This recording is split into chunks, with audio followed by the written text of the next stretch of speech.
Welcome to Bike Comparos. Today we'll be comparing the long-awaited Bajaj Dominar versus the KTM Duke 390.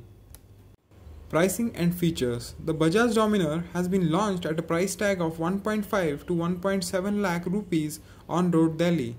When compared to the Duke 390's price of 2.2 lakhs, the Bajaj Dominar price looks quite lucrative. On the other hand, Bajaj has done many possible things to keep the cost low by compromising on the weight of the bike. The Duke 390 is equipped with USD forks compared to the telescopic forks of the Bajaj Dominar. The Bajaj Dominar also shares the same frame from the smaller sibling, the NS200. On the other hand, both bikes come fitted with dual-channel ABS, which is offered as an option currently on the Dominar. The Bajaj Dominar looks like a far descendant of the Ducati Diavel in a miniature form. Performance and tractability. Since launch in 2013, the Duke 390 is the most radical motorcycle available in India. 0 to 100 on the speedos can be achieved in about 5.2 seconds on the Duke 390. The Duke loves to be driven at high revs, but in congestion it fails to deliver the low-end tractability. The gear ratios on the 390 are too short, which means the bike needs to be pulled in the same gear for a longer distance. The Bajaj Dominar has different gear ratios selection for better low-end speed tractability. The Bajaj Dominar has different gear ratio selection for better low-end tractability and cruising character. The Dominar is supposed to be a sports tourer in contrast to the hyperactive 390. The Dominar will not pose the ability to accelerate from 0 to 100 compared to the Duke 390 due to the taller final drive ratio and massive curb weights. The Duke 390 is equipped with a slipper clutch, which also reduces the clutch effort to a great extent. Bajaj Dominar has also borrowed the same kit on the bike. Handling and ride quality. The Duke 390 suspension setup is meant to do high-speed cornering. It provides confidence to the rider to exit the curves at highest possible speeds by maintaining the line. So, the Duke 390 suspension does not offer a great comfort to the rider. Secondary ride on the motorcycle is very stiff, which transmits all the small road inputs directly to the rider. On the other hand, the Bajaj Dominar is offered with a high rake angle on the front, resulting in increased wheelbase. And one important thing Bajaj has worked upon is the seat height. It has been lowered and overall CG of the bike has been brought down. That means increased stability at high speeds by reducing the agility of the bike at greater extent. Comfort and ergonomics. Long rides on the Duke 390 can be laborious. The seat cushion on the Duke is rock solid. At low speeds, the engine hot air is directly thrown on the rider's knees, making it extremely uncomfortable. For a pillion rider to settle on the Duke 390 can be a nightmare. However, the suspension setup on the Bajaj Dominar will have a better secondary ride compared to the Duke, which can take you for longer journeys. The Bajaj Dominar has integrated handlebar risers. Lessons learned by Bajaj.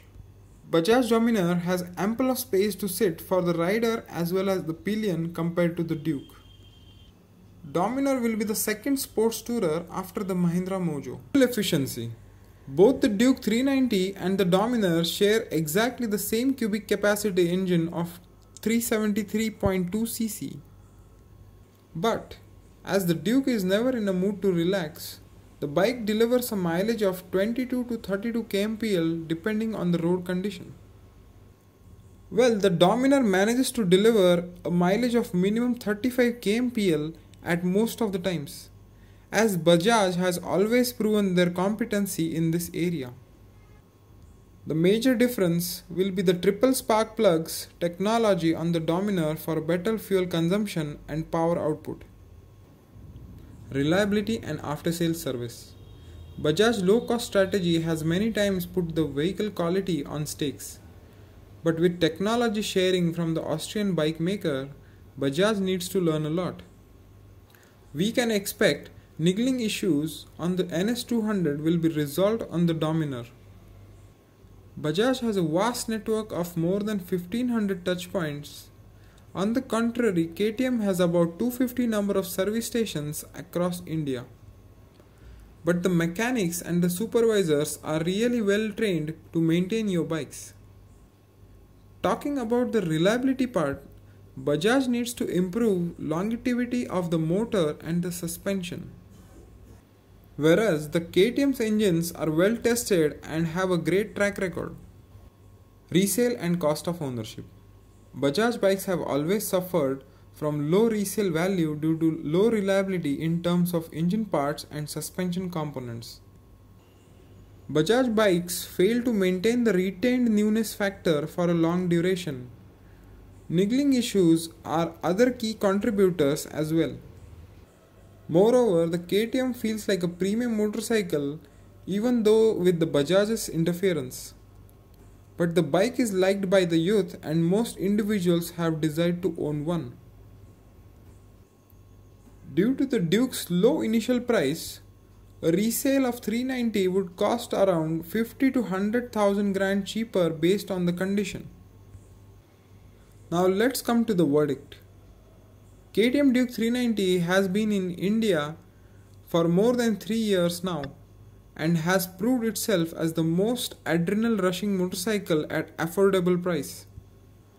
On the other hand, we have the Bajaj Dominar derived partially from the NS200 and the Duke 390's power plant. What can we expect out of that? The Dominar is meant for hitting long roads with pleasure. But the character of the Dominar seems to carry heavy metal like the NS200. If you are in love with rapid acceleration track bike, Duke 390 is the choice.